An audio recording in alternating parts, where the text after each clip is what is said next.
Because we've already paid for it with our subsidies. Are you fucking saying? Come on! Going to the hospitals.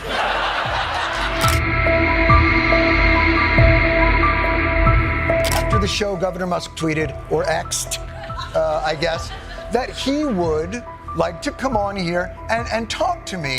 This is freedom of speech. I'm allowed to say what I'll say what I want to say, and if the consequence of that is losing money, so be it. I guess what I would say is this. Look, Elon.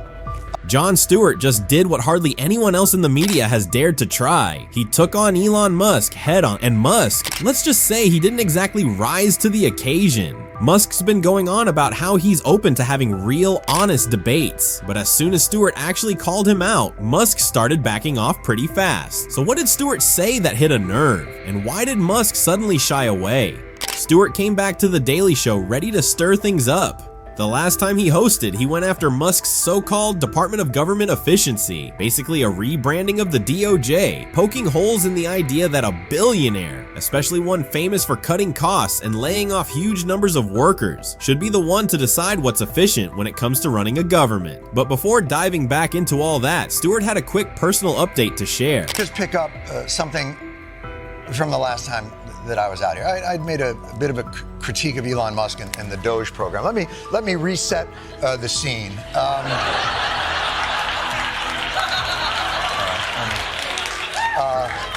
I am not allowed to have big boy mugs anymore. Turns out Jon Stewart isn't allowed to use ceramic mugs on set anymore. Why? Because the last time he went after Elon Musk, things got a bit too intense. In the heat of the moment, Stewart slammed his mug down on the desk during a rant. It made a huge noise, and pieces of the mug went flying in every direction. Because we've already paid for it with our subsidies. Are you fucking saying? Come on!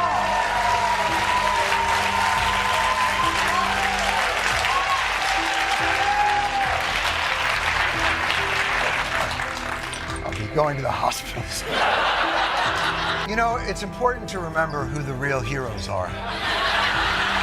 It wasn't just a big dramatic moment. Stewart actually ended up cutting himself during that rant. Yep, live TV and real blood, all because he got that worked up over Musk's government project. After that incident, the studio decided to take no chances. They pretty much child-proofed the set. Instead of his usual ceramic mug, Stewart was given a safer option. The irony? Kind of spot on. The guy who just went after Musk for extreme cost-cutting had now been labeled a safety risk himself. His network figured the best way to make him more efficient was to prevent him from getting hurt in the middle of a monologue. Funny as it was, Stewart didn't let that overshadow the point he was trying to make. His issue with Musk's so-called Department of Government Efficiency wasn't about wanting to make government work better. It was about how Musk planned to do it. Because Musk's take on efficiency wasn't about fixing problems. It was about slashing the budget. And if you look at how things went down at Tesla, X, and SpaceX, it follows a pattern. Cut corners, lay off workers, reduce support, and hope the problems sort themselves out. Stewart explained that while efficiency sounds good, who doesn't want a government that uses money wisely? There's a big difference between cutting waste and just cutting costs. They're not the same thing. When you treat the government like it's a startup, you don't just remove what's unnecessary. You end up getting rid of programs people actually depend on. Government services aren't apps you can update later. If Musk botches a rocket launch, he reschedules. If a Twitter feature fails, he can backpedal. But if you gut funding for things like public health or disaster response, real people feel that impact and they can't just restart. That's really what Stewart was getting at. This wasn't some noble effort to improve the system. It was about control. A billionaire using the idea of reform to push his own agenda, all while pretending he's just looking out for regular folks.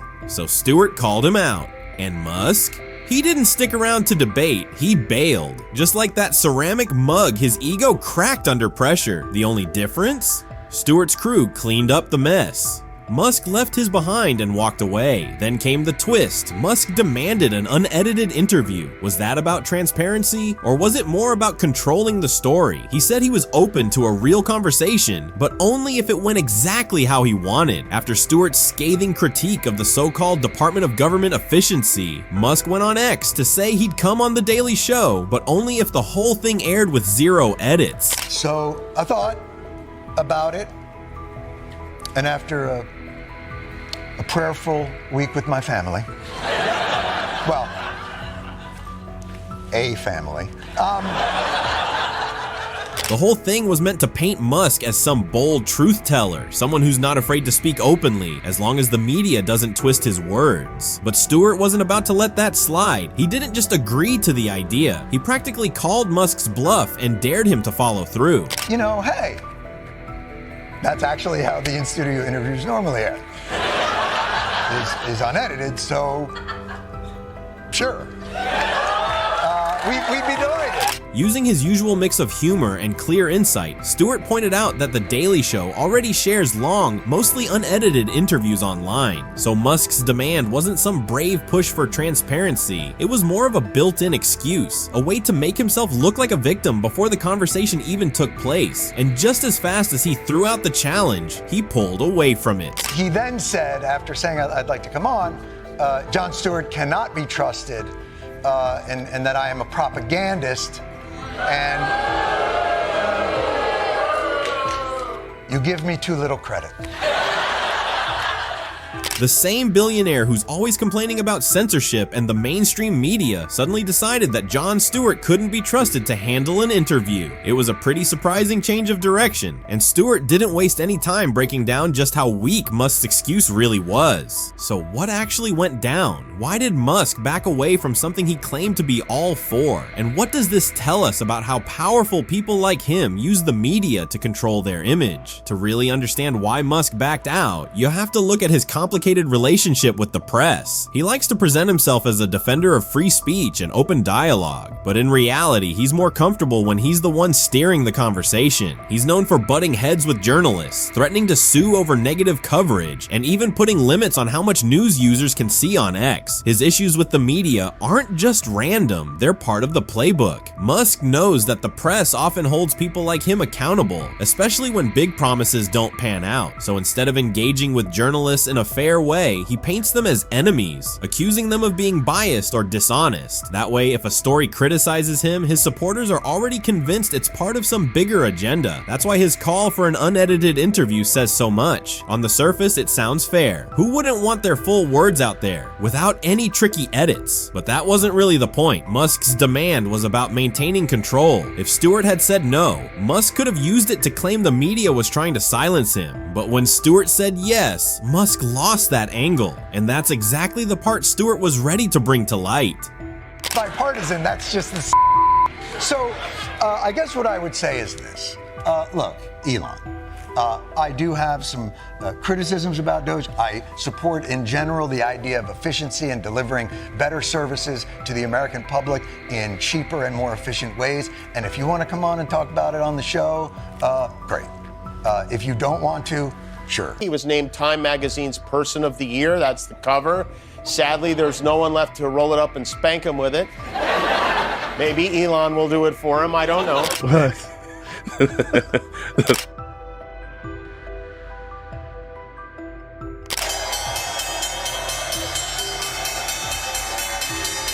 He jammed his little finger on that bell like it was the Diet Coke button in the Oval Office. That's how long my son would ring a bell. He's 7 years old.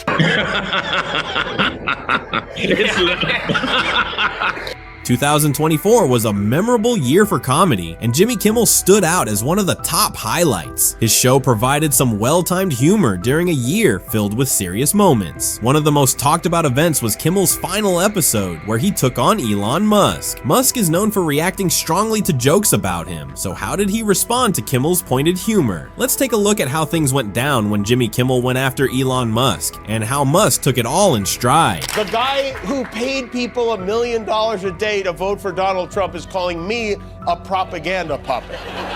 Listen, Kermit, you bought Twitter. You bought a social media platform that is literally a propaganda machine. After a successful year, Jimmy Kimmel Live wrapped up on a high note by taking a jab at none other than the world's wealthiest man, Elon Musk. And like many stories involving Musk lately, this one also ties back to Donald Trump. Kimmel's sharp humor began with a lengthy bit about Trump winning Time Magazine's Person of the Year award. For those not too familiar with Time or this particular honor, here's a quick rundown. Since 1920, 2027, Time has selected a person or idea that made the biggest impact that year. While there aren't any set rules for choosing the winner, it's generally viewed as a prestigious recognition. However, the magazine has always stated that the title can go to anyone, whether they're celebrated or controversial. Over the years, even notorious figures like Joseph Stalin and Adolf Hitler have been named, showing just how diverse the choices can be.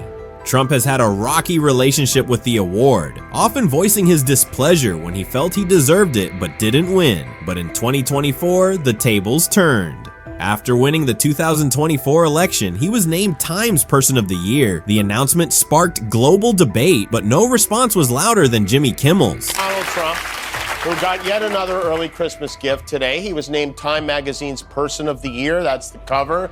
Sadly, there's no one left to roll it up and spank him with it. Maybe Elon will do it for him, I don't know. Jimmy Kimmel kicked off the show with a joke about Donald Trump receiving an early Christmas gift, Time Magazine's Person of the Year award. He then took a closer look at Trump's complicated relationship with Time, going all the way back to 2013. That year, Trump took to Twitter to criticize the magazine, calling its list of the 100 most influential people a joke, and predicting that Time would eventually fade out like Newsweek, which he claimed was dying. Despite this rough start, things took a turn for the better in 2015 when Trump appeared on the magazine's cover. He was excited, tweeting that it was a great honor. But by 2017, Trump's opinion of Time soured again. When the magazine didn't name him Person of the Year, he went on a rant, claiming Time told him he was probably going to win, but he'd need to agree to an interview and a major photo shoot. According to Trump, he rejected it because probably wasn't enough. Unsurprisingly, he didn't get the title that year, and it seemed clear he knew there were other candidates with stronger claims to it. Then, in 2024,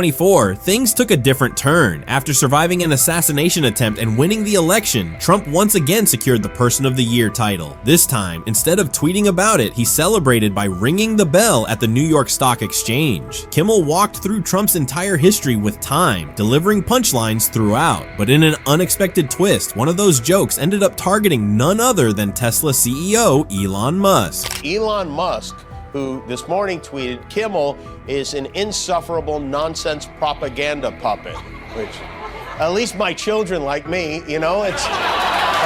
You might be wondering how Elon Musk ended up in a Jimmy Kimmel segment about Donald Trump. Well, much like everything related to Trump, whether it's his rallies, photos, or private jet rides, his roasts tend to somehow involve Musk. In the segment, Kimmel pointed out that Trump had been named Time Magazine's Person of the Year and would appear on the cover. As he showed the magazine image, Kimmel threw a sharp jab at Musk, suggesting it was a shame no one was around to roll up the magazine and spank Trump with it. He then jokingly added, maybe Elon Musk will do it for him. This remark was a clear shot at the growing connection between Trump and Musk, especially during the election period. The two have been seen together at public events and even hanging out privately, which has fueled a lot of jokes, some that have even crossed the line. Kimmel's magazine spanking comment pushed the boundaries of his usual humor, making it one of his bolder jokes. But as surprising as Kimmel's jab was, it was Musk's response that truly caught everyone's attention. I spent 2 weeks trying to come up with a 4-word description of Elon Musk. I don't think I could do better than insufferable nonsense propaganda puppet.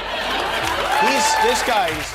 After such a sharp jab, it seemed almost certain that Elon Musk would respond in his usual fashion, firing off angry posts and sharing reposted memes on X. But to everyone's surprise, Musk took a completely different approach. Instead of reacting with his typical social media rage, he chose to ignore the joke entirely, acting as if it never happened. Given Musk's history with comedians, this was a surprising move, especially considering his potential role in the new Trump administration. It appeared that Musk might have opted for the high road, which was unexpected, particularly with all the previous clashes between the two.